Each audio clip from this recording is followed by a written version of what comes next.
It is worthwhile to note the extremely shrunken dimensions of the share of the world remaining under Aryan control in the 7th and 8th centuries. 1,000 years before, the Aryan-speaking races were triumphant over all the civilized world west of China. Now the Mongol had thrust as far as Hungary, nothing of Asia remained under Aryan rule except the Byzantine dominions in Asia Minor, and all Africa was lost and nearly all Spain. The great Hellenic world had shrunken to a few possessions round the nucleus of the trading city of Constantinople, and the memory of the Roman world was kept alive by the Latin of the Western Christian priests. In vivid contrast to this tale of retrogression, the Semitic tradition had risen again from subjugation and obscurity after 1,000 years of darkness. Yet the vitality of the Nordic peoples was not exhausted. Confined now to Central and Northwestern Europe and terribly muddled in their social and political ideas, they were nevertheless building up gradually and steadily a new social order and preparing unconsciously for the recovery of a power even more extensive than that they had previously enjoyed. We have told how at the beginning of the 6th century there remained no central government in Western Europe at all. That world was divided up among numbers of local rulers holding their own as they could. This was too insecure a state of affairs to last. A system of cooperation and association grew up in this disorder, the feudal system, which has left its traces upon European life up to the present time. This feudal system was a sort of crystallization of society about power. Everywhere the lone man felt insecure and was prepared to barter a certain amount of his liberty for help and protection. He sought a stronger man as his lord and protector. He gave him military services and paid him dues, and in return he was confirmed in his possession of what was his. His lord again found safety in vassalage to a still greater lord.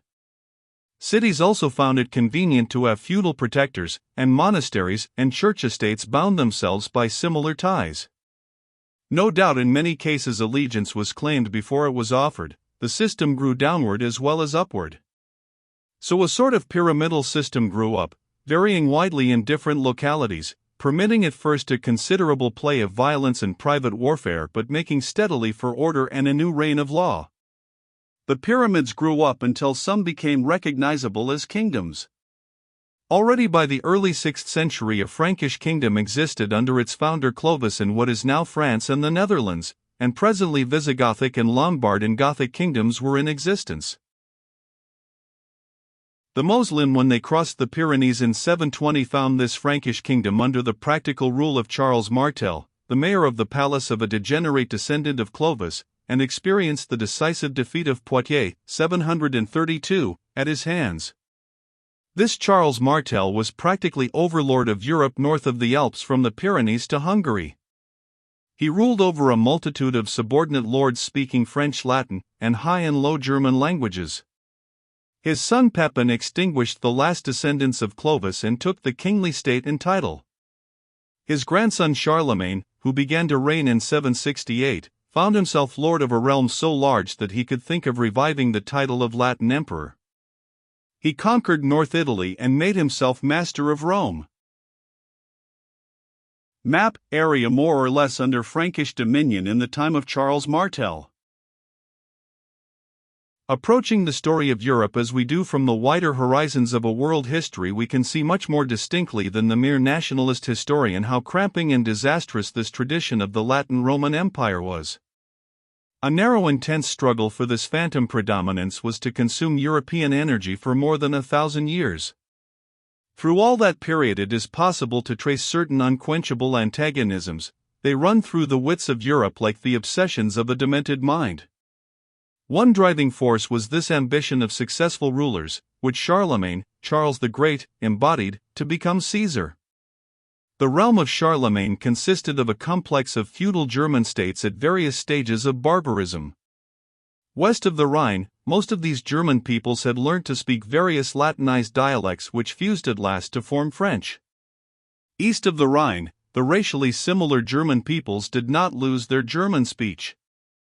On account of this, communication was difficult between these two groups of barbarian conquerors and a split easily brought about. The split was made the more easy by the fact that the Frankish usage made it seem natural to divide the empire of Charlemagne among his sons at his death. So one aspect of the history of Europe from the days of Charlemagne onwards is a history of first this monarch and his family and then that, struggling to a precarious headship of the kings, princes, dukes, bishops and cities of Europe, while a steadily deepening antagonism between the French and German-speaking elements develops in the medley. There was a formality of election for each emperor, and the climax of his ambition was to struggle to the possession of that worn-out, misplaced capital Rome and to a coronation there. The next factor in the European political disorder was the resolve of the Church at Rome to make no temporal prince but the Pope of Rome himself emperor in effect. He was already Pontifex Maximus. For all practical purposes he held the decaying city. If he had no armies he had at least a vast propaganda organization and his priests throughout the whole Latin world. If he had little power over men's bodies he held the keys of heaven and hell in their imaginations and could exercise much influence upon their souls.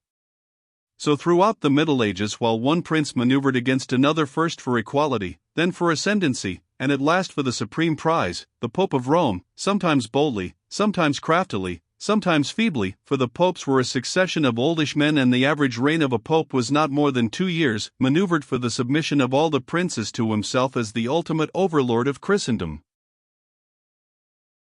But these antagonisms of prince against prince and of emperor against pope do not by any means exhaust the factors of the European confusion. There was still an emperor in Constantinople speaking Greek and claiming the allegiance of all Europe. When Charlemagne sought to revive the empire, it was merely the Latin end of the empire he revived. It was natural that a sense of rivalry between Latin Empire and Greek Empire should develop very readily. And still more readily did the rivalry of Greek-speaking Christianity and the newer Latin-speaking version develop. The Pope of Rome claimed to be the successor of St. Peter, the chief of the apostles of Christ, and the head of the Christian community everywhere. Neither the emperor nor the patriarch in Constantinople were disposed to acknowledge this claim. A dispute about a fine point in the doctrine of the Holy Trinity consummated a long series of dissensions in a final rupture in 1054. The Latin Church and the Greek Church became and remained thereafter distinct and frankly antagonistic. This antagonism must be added to the others in our estimate of the conflicts that wasted Latin Christendom in the Middle Ages. Statue of Charlemagne in front of Notre Dame, Paris. Statue of Charlemagne in front of Notre Dame, Paris. The figure is entirely imaginary and romantic. There is no contemporary portrait of Charlemagne. Photo, Rischitz. Upon this divided world of Christendom reigned the blows of 3 sets of antagonists. About the Baltic and North Seas remained a series of Nordic tribes who were only very slowly and reluctantly Christianized. These were the Northmen. They had taken to the sea in piracy, and were raiding all the Christian coasts down to Spain. They had pushed up the Russian rivers to the desolate central lands and brought their shipping over into the south-flowing rivers. They had come out upon the Caspian and Black Seas as pirates also. They set up principalities in Russia. They were the first people to be called Russians. These Northmen Russians came near to taking Constantinople.